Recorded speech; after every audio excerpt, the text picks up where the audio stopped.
now he's going to talk about digital humans. And he specifically says none of it is animated, meaning pre-rendered on a computer, not at all. It is all AI generated in real time. The voice, the face, the dialogue, absolutely everything. And he believes this is the future of how humans and computers are going to interact. And it's a little bit scary. Watch this.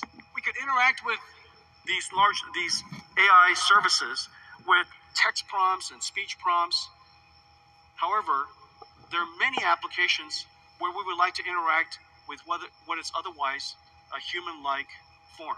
We call them digital humans. NVIDIA has been working on digital human technology for some time. Let me show it to you. And well, before I do that, hang on a second. Before I do that, okay, digital humans has the potential of being a great interactive agent with you. They make much more engaging. They could be much more empathetic. And of course, we have to cross this incredible chasm, this uncanny chasm of realism, so that the digital humans would appear much more natural. This is, of course, our vision. This is a vision of where we love to go. But let me show you where we are. Great to be in Taiwan. Before I head out to the night market, let's dive into some exciting frontiers of digital humans. Hey, what's your name? Kira. Where are you from, Kira? Los Angeles. How long have you been living in Los Angeles? Did you know that AI is set to create 97 million new jobs by 2025? Imagine a future where computers interact with us just like humans can. Hi, my name is Sophie, and I am a digital human brand ambassador for Unique. This is the incredible reality of digital humans. Digital humans will revolutionize industries, from customer service to advertising and gaming. The possibilities for digital humans are endless. Using the scans you took of your current kitchen with your phone, They will be AI interior designers, helping generate beautiful, photorealistic suggestions and sourcing the materials and furniture. we have generated several design options for you to choose from.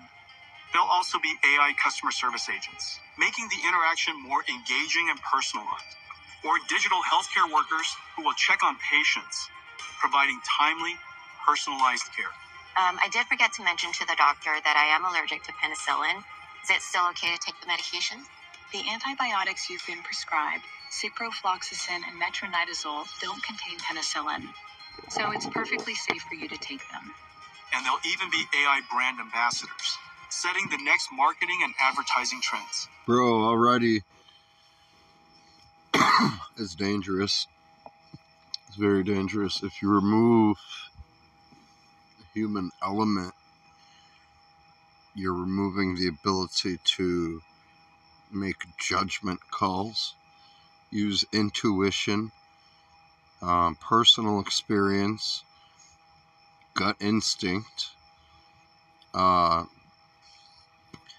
mean, just the list goes on and on and on and on. Things that are human that can't be replicated. It,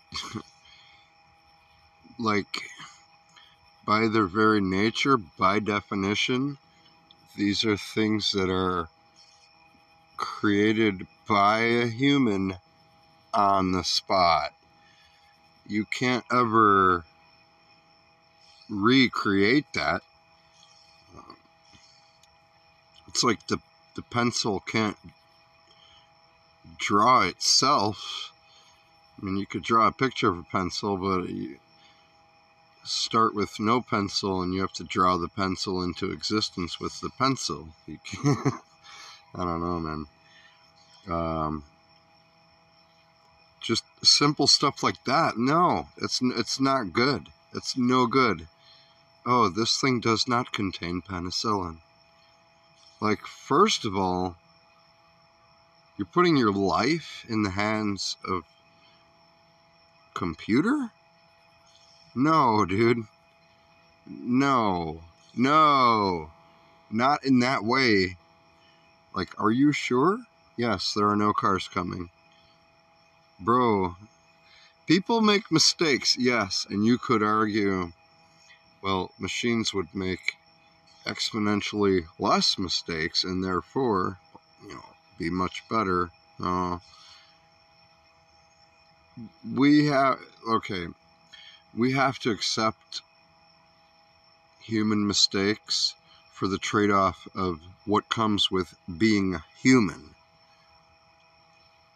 Like, you can create a whole sim village. I can sit here and play Minecraft all day and have 8 billion villagers. I mean, how much time and effort would we have to put into it to make it be human?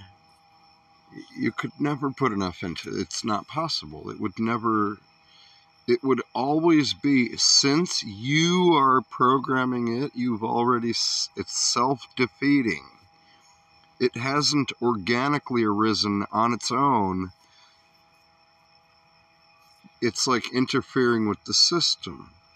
The double slit experiment, which crackpots and scammers and charlatans frickin' misrepresent and spew their nonsense. Oh, we need a conscious observer. The consciousness is interacting. Everything is made of vibrational frequencies and other nonsensical words that don't make sense. Yes, everything is made of miles per hour, too. I'm sending you 75 miles per hour vibes right now. Anyway.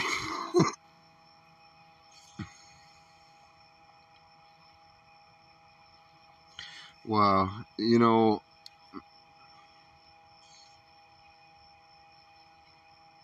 from that, there's so many different things you could say about it.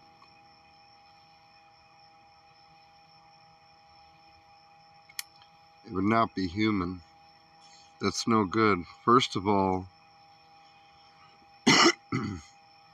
you can't ask it, are you sure? Like, you could ask it to double check its information source, but wouldn't it have already deduced? See, listen, wouldn't it have already deduced, like, this is the information you seek? This is the medication. Here's everything known about that. No, it factually does not have penicillin in it. I mean, a doctor, a human being, could tell you, like, for 100% certainty, listen, I mean, this is crazy. I've been doing this for 30 years. This drug does not have any penicillin. I'm a chemist in my spare time. I designed the molecule. Bro, like, how much do you need? Yet the computer, that's the thing. It's deduced. It's like, no, this is the answer. Well, where did it get that information? From something. And if you said, because when you're having these conversations with these large language models, these AIs, you say, are you sure about that? I think you're wrong. Yes, you're right. I looked again. It seems that something is the case. Well, I mean, you just told me I had 20 minutes of oxygen left in a certain scenario. I said that is impossible. Are you sure? You need to double check. Oh, I'm right. You're right. You would have only had 3 minutes to be alive. And I was just going to trust my life with that? When if it was a scuba instructor and I'm like, are you sure? And he says, wait, which valve? This one. No, you can't use that. With that, no, that won't fit on that regulator. And like, that tank? No, you can't go that deep with that. It's impossible. A human is going to have a tell. It's going to have nervousness, or you're going to have a sense, a feeling something could be off. You can't get any of that from a machine. You can't get any feeling from it. You can't, like, have a back and forth clarifying. Like, it's too analytical to ever be. This digital human is no good. Does my medication have a thing in it I'm allergic to and I could die? Oh, you're fine? Okay, let me pop these pills. It's not a problem. Like, you're not even gonna fucking... See, and that's the thing. If it could... Well, you could say, oh, well, it could double check. Well, then how do you know that the double checking isn't the incorrect one? And the first one was the correct one, but you were wrong, and you were thinking, oh, wait, no... that's right. I was thinking milligrams, not micrograms. Shit. I was a victim of my own Dunning-Kruger effect. I was the asshole. Am I the asshole? The next episode here, Dark Matter is indeed canceled. Okay? No. No, wrong. Listen to this sentence again. Fucking, you tell me you're going to trust your life to this? We trust our lives to machines, structures, especially, and engineers, but, like, we know that we're putting our faith in it. It's a calculated, like, risk, but we know so much about it, and we have so much faith in the people who know what they're doing, that we know that they know all the details so much that we actually use these things. And, I mean, it looks solid. It feels solid. I kind of understand enough to know that, like, I mean, look, there's like 20 bolts in this big piece of steel, and yeah, things can collapse and fall over, but the absolute vast majority, 1 out of a million, might just break. But you're walking over 999,999 other things and other interactions you're coming across where, I mean, every time you walk down the street, every single car that passes you is an instance. You just now didn't get killed. You just now did not get killed again. Over and over and over, all the cars that are just flying past you, they're only 10, 15 feet away. Yet you're safe. How? You know you're safe. You feel safe. We're relying on the technology so much to the point where we don't have to think about it. And human beings pick up on that and have a sense of security where, I mean, I'm climbing this ladder. It doesn't seem stable to me. It doesn't feel stable. I'm going to doubt it. The machine is not going to tell you, I don't know, something is off about this. It can't ever do that. And if it was able to say that, then how do you know that it isn't what it would be? That's not what that is. That's just pointing to a card that is reading the sentence. So it's just a predetermined outcome. Oh, I have a bad feeling about this. What do you mean? Like, it would make no fucking sense. What are you talking about, robot? What are you talking about, AI? Digital human? Like, what? You don't have a good feeling about what? I mean, it would... Oh, well, based on the fact that the light levels are low and you're walking forward in the hallway and I don't want you to bang your knee. Oh, well, okay, that makes sense. We're not talking about that. It's like, I don't know, something's kind of... I just don't like this. Like, Well, what is it? I don't know. I just can't put my finger on it. No. They're not going to be able to do that. They're not going to be able to know for a fact, for sure, something is something. They're going to tell you something. Are you still there? It's like, are you still there? Hello. It'll be in the news. AI tries talking to user for 16 hours while the user was dead because it told them to take 2 milligrams instead of 2 micrograms or whatever it was, or, something, just whatever example you can think of. Yeah, it could be anything. It's like, 100 parts per million of this thing and you won't die, but it's actually 2 parts per million, and it's like, or whatever, it's some arsenic compound, and you're like, should be okay. But like someone else, your friend was there, and he's like, dude, are you, I don't know, man, I don't know. It's like, why, do you know much about this? Oh yes, that seems totally fine to me. The robot will tell you. How many times is that going to happen, and then this whole thing isn't going to seem like a good idea? Then what? They're going to be covering that up?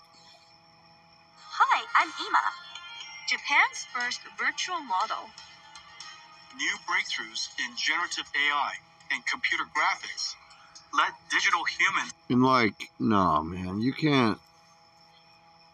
That's crazy. It's like having a plastic gun. It's like, what? I don't know, chocolate teapot. You can't talk to these digital humans. You can't have a real conversation. You can't get anywhere. You won't be able to get anywhere. You can't interrupt them. You can't like go back and forth. It'll have to be like, I talk, it listens. Then it talks, I listen. That's not how humans communicate. That's how digital humans will communicate. That's how machines communicate to each other. But we aren't like binary, data sets going back and forth. We're analog. We're, abstract. Even if you try to create that abstract realm, you're only ever creating a simulation of it and pointing to an index card with the sentence written on it. It's a doll. The doll will never, it's Pinocchio, and it's a story. It'll always be a story. You're never going to replace the pen and paper. Pencil can't do what text on a screen does. It never will be able to. Text on a screen will never be able to do what pencil and paper can do. Ever. It can't.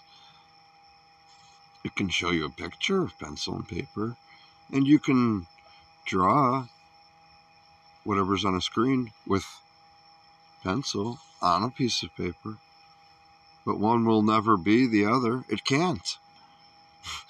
It just can't. See, understand, and interact with us in human-like ways. Yeah. From what I can see, Well, it's just going to be always a limited interaction. Like, you're not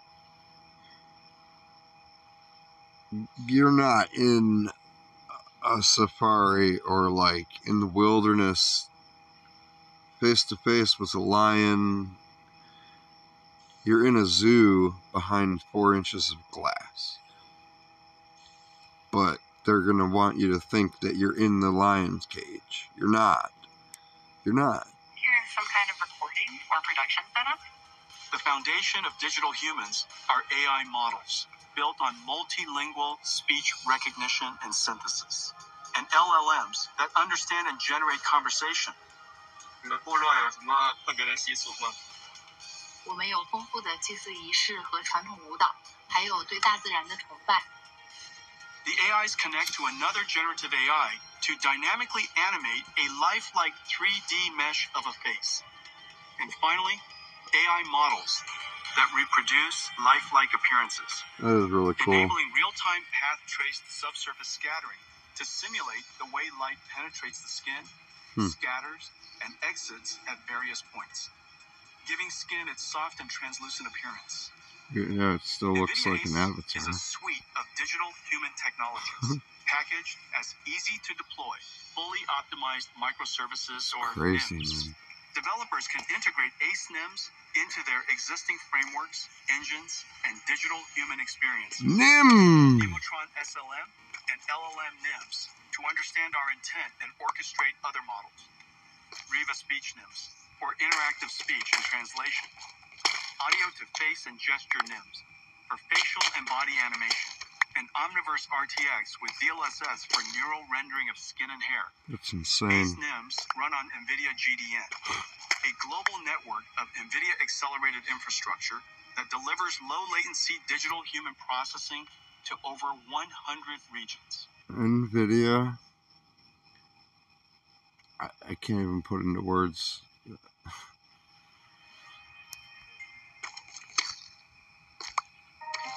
It's a race condition between what the developers want to do and driving for innovation. No. Next, he's going to talk about the evolution of AI architecture and infrastructure, and where do we go from here? He's literally going to say that. And he's talking about specifically the capabilities growth of this hardware and how that growth is accelerating. So not only is the capability accelerating, but the acceleration is accelerating. Where do we go from here?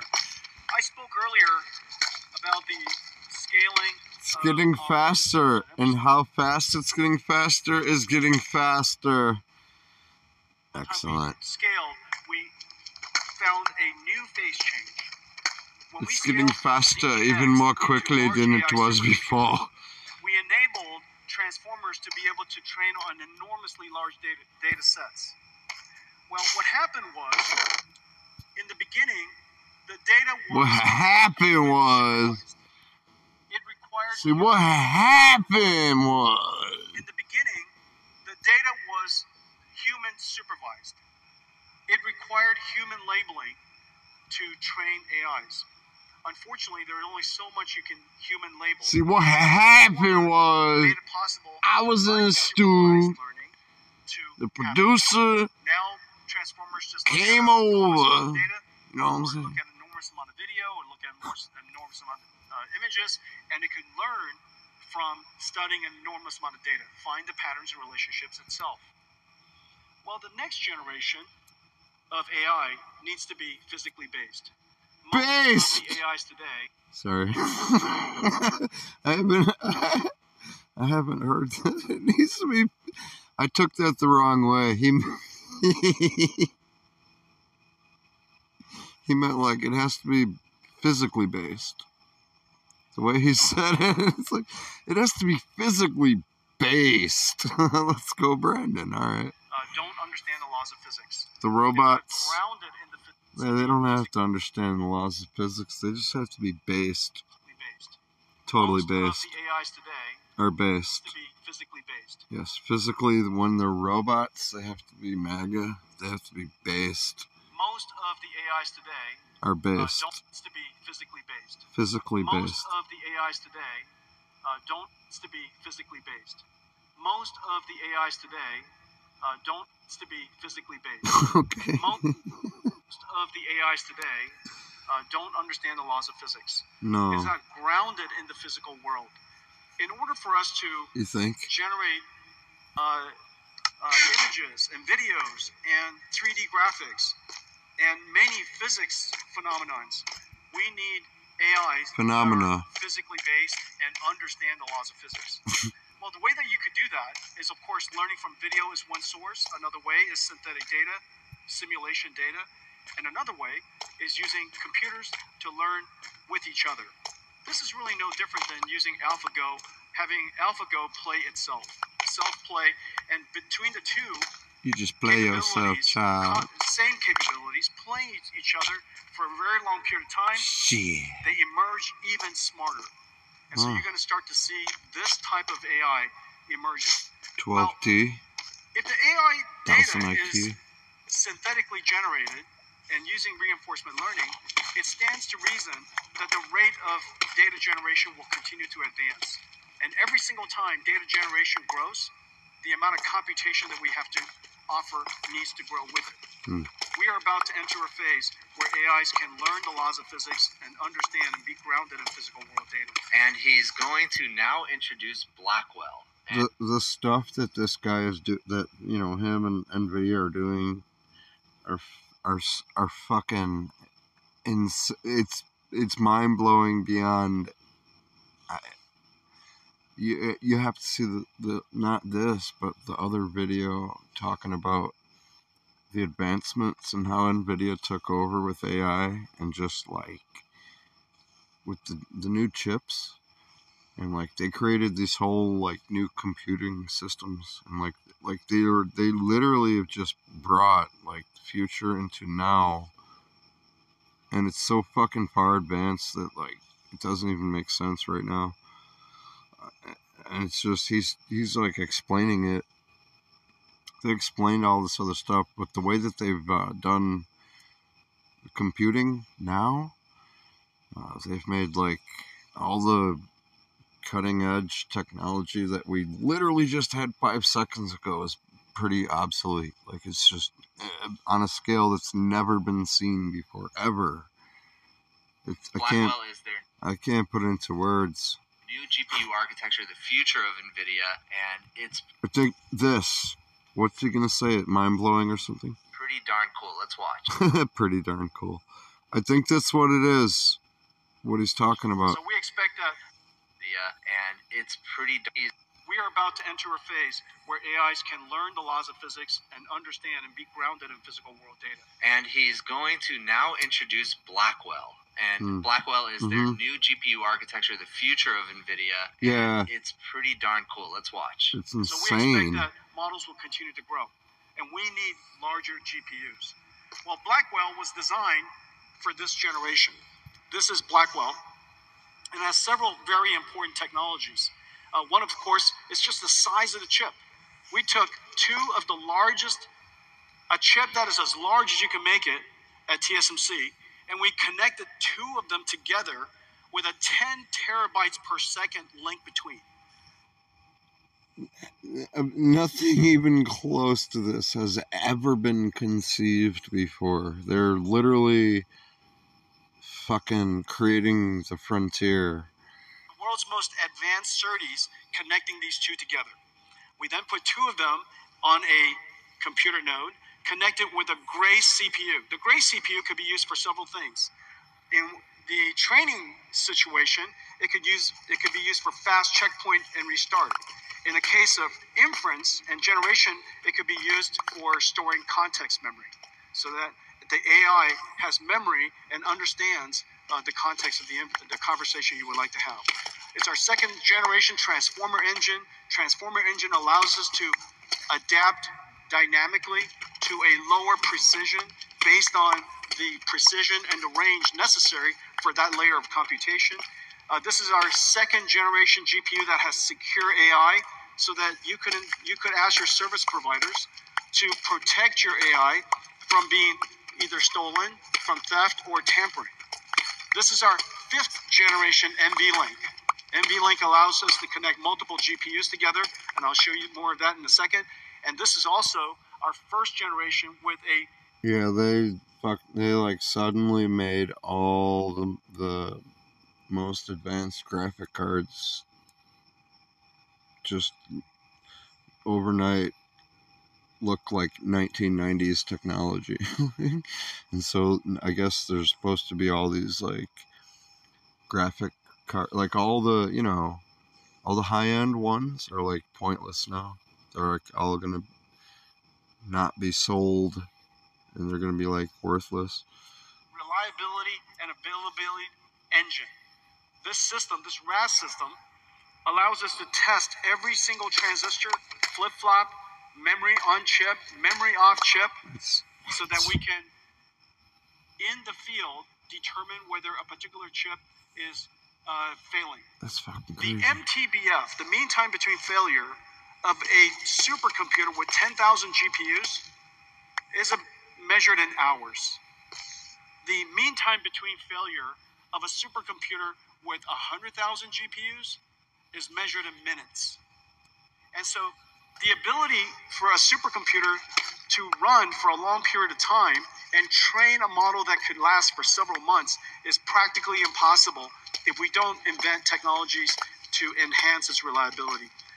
Reliability would, of course, enhance its uptime, which directly affects the cost. And then lastly, decompression engine. Data processing is one of the most important things we have to do. We added a data compression engine, decompression engine, so that we can pull data out of storage 20 times faster than what's possible today. Well, all of this represents Blackwell. I think we have one here that's in production. During GTC... It's so wild. Like, they created this whole ecosystem, like a whole new way of doing computing. Basically. I showed you Blackwell in the prototype state. The other side? They basically got their they got their stuff in fucking every computer now. Like every fucking computer they took over, dude. Every practice.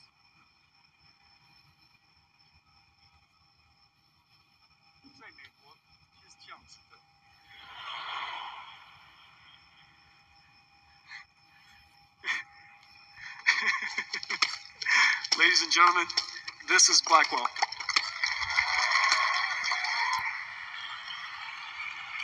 It's like a motherboard. Blackwell is in production. Wow. Incredible amounts of technology. 2 chips on it. 2 big chips. This is our production. Really fucking big. Holy fuck. This is the most complex, highest performance computer the world's ever made. That's insane. Say it again, this dude. Is the grace. I mean, how casually things just fly by. It's just the words. Hear that one more time. Yeah, he's just holding a motherboard, but it looks insane. It looks fucking nuts. There's like a big CPU in the middle, and then there's like 2 big, huge chips on the top. Listen to this sentence. This is the gray CPU, and these are, you could see each one of these Blackwell dies, 2 complex, highest performance. Right here, right? This sentence is like... This is our production board. This is the most complex, highest performance computer the world's ever made. This is the most complex, highest performance computer the world has ever made. Fucking mind blow. Human beings, with all of our technology, phones, the internet, satellites, everything, fucking lasers and shit, sharks with lasers, everything. The history of computers and the advancements, and then to now, and then how advanced it's becoming, even more, and then with AI, like, no, he's just holding this. This is our production board. This is the most complex, highest performance computer the world's ever made. Wow.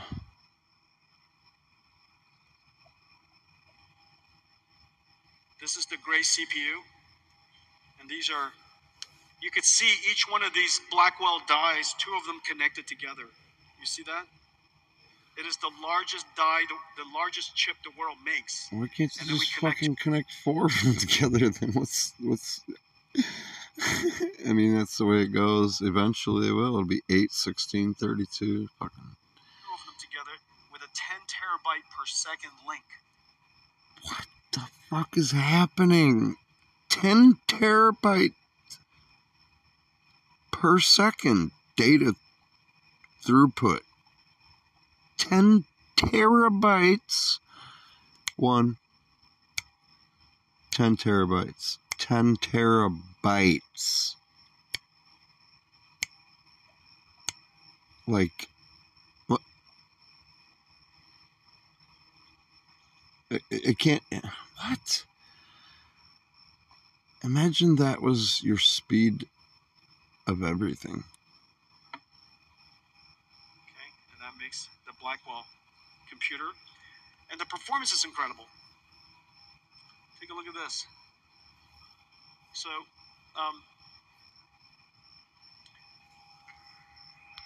you see our the computational, the flops, the AI flops for each generation has increased by 1,000 times in 8 years. Moore's law in 8 years is something along the lines of, oh, I don't know, maybe 40, 60. And in the last 8 years, Moore's law has gone a lot less. And so, just to compare, even Moore's law at its best of times compared to what Blackwell could do. So the amount of computations is incredible. And whenever we bring the computation high, the thing that happens is the cost goes down. And I'll show you. What we've done is we've increased, through its computational capability, the energy used to train a GPT-4, 2 trillion parameter, 8 trillion tokens. The amount of energy that is used has gone down by 350 times. Well, Jeez. Pascal would have taken 1,000 gigawatt hours. 1,000 gigawatt hours. I mean, by 350 times. So you're talking about, instead of costing, $1.2 billion money in electricity running the computers to train the model. So say roughly, instead of $1 billion, it would have costed. It would have cost $350 billion. So you think of it the other way then. To do $350 billion worth of work with computers. The cost of the electric? $350 billion only cost $1 billion. Because of this that he's holding in his hand. Which means that it would take a gigawatt data center. The world doesn't have a gigawatt data center. But if you had a gigawatt data center, it would take a month. If you had a 100 megawatt data center, it would take about a year. And so nobody would, of course, create such a thing. And that's the reason why these large language models, ChatGPT, wasn't possible only 8 years ago. By us driving down increasing the performance, the energy efficient, while keeping and improving energy efficiency along the way, we've now taken, with Blackwell, what used to be 1,000 gigawatt hours to 3, an incredible advance. 3 gigawatt hours. If it's a 10,000 GPUs, for example, it would only take 10,000 GPUs. I guess it would take a few days, 10 days or so. So the amount of advance in just 8 years is incredible. Well, this is for inference. This is for token generation. Our token generation performance has made it possible for us to drive the energy down by 45,000 times. 17,000 joules per token. That was Pascal. 17,000 joules is kind of like 2 light bulbs running for 2 days. It would take 2 light bulbs running for 2 days amounts of energy, 200 watts running for 2 days, to generate 1 token of GPT-4. It takes about 3 tokens to generate 1 word. And so the amount of energy used necessary for Pascal to generate GPT-4 and have a ChatGPT experience with you was practically impossible. But now we only use 0.4 joules per token, and we can generate tokens at incredible rates and very little energy. Okay, so Blackwell is just an enormous leap. Well, even so, it's not big enough. And so we have to build even larger machines. And so the way that we build it is called DGX. So this is our Blackwell chips, and it goes into DGX systems.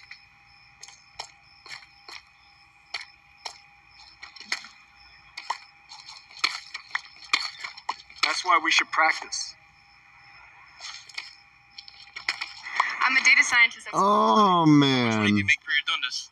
I make about 210K a year. This recording getting pretty long.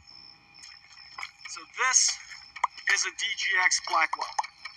This is air cooled, has 8 of these GPUs inside. Shit. Look at the size of the heat sinks on these GPUs. About 15 kilowatts, 15,000 watts, and completely air cooled. This version supports x86, and it goes into the infrastructure that we've been shipping hoppers into. However, if you would like to have liquid cooling, we have a new system, and this new system is based on this board, and we call it MGX for modular. And this modular system, you won't be able to see this. Can they see this? Can you see this? You can? Are you? Okay. I see. And so this is the MGX system, and here's the 2 Blackwell boards. So this one node has 4 Blackwell chips. These 4 Blackwell chips, this is liquid cooled. 9 of them, 72 of these GPUs are then connected together with a new NVLink. This is NVLink switch 5th generation. He has a whole table. And the NVLink switch is a technology miracle. This is the most advanced switch the world's ever made. The data rate is insane. And these switches connect every single one of these Blackwells to each other, so that we have one giant 72 GPU Blackwell. Dude, what the benefit of this is that in one domain, one GPU domain, this now looks like one GPU. This one GPU has 72 versus the last generation of 8, so we increased it by 9 times. The amount of bandwidth we've increased by 18 times. The AI flops we've increased by 45 times, and yet the amount of power is only 10 times. This is 100 kilowatts, and that is 10 kilowatts. And that's for one. Now, of course, well, you can always connect more of these together, and I'll show you how to do that in a second. But what's the miracle is this chip, this NVLink chip. People are starting to awaken to the importance of this NVLink chip as it connects all these different GPUs together, because the large language models are so large, it doesn't fit on just one GPU, it doesn't fit on just one node. It's going to take the entire rack of GPUs, like this new DGX that I was just standing next to hold a large language model that are tens of trillions of parameters large. NVLink switch in itself is a technology miracle. It's 50 billion transistors, 74 ports at 400 gigabits each, 4 links, cross-sectional bandwidth of 7.2 terabytes per second. But one of the important things is that it has mathematics inside the switch, so that we can do reductions, which is really important in deep learning, right on the chip. And so this is what a DGX looks like now. And a lot of people ask us, they say, and there's this confusion about what NVIDIA does, and how is it possible that NVIDIA became so big building GPUs? And so there's an impression that this is what a GPU looks like. Now, this is a GPU. This is one of the most advanced GPUs in the world, but this is a gamer GPU. But you and I know that this is what a GPU looks like. This is one GPU. Ladies and gentlemen, DGX GPU. You know? Whoa, it's as tall as him. The back of this GPU is the NVLink spine. Or is that a picture? The NVLink spine Oh, it's the is picture. 5,000 wires. Oh, yeah, no. It's as tall as 2 him. miles. Jeez. And it's right here. This is an NVLink spine. And it connects 72 GPUs to each other. This is an electrical, mechanical miracle. The transceivers makes it possible for us to drive the entire length in copper. And as a result, this switch, the NVLink switch, driving the NVLink spine in copper, makes it possible for us to save 20 kilowatts in one rack. 20 kilowatts can now be used for processing. Just an incredible achievement. So this is the NVLink spine. That's crazy. Okay. Man, that's a really long video. Is this all that's up here? Okay. Bunch of iron. Okay, holy shit. There's a lot.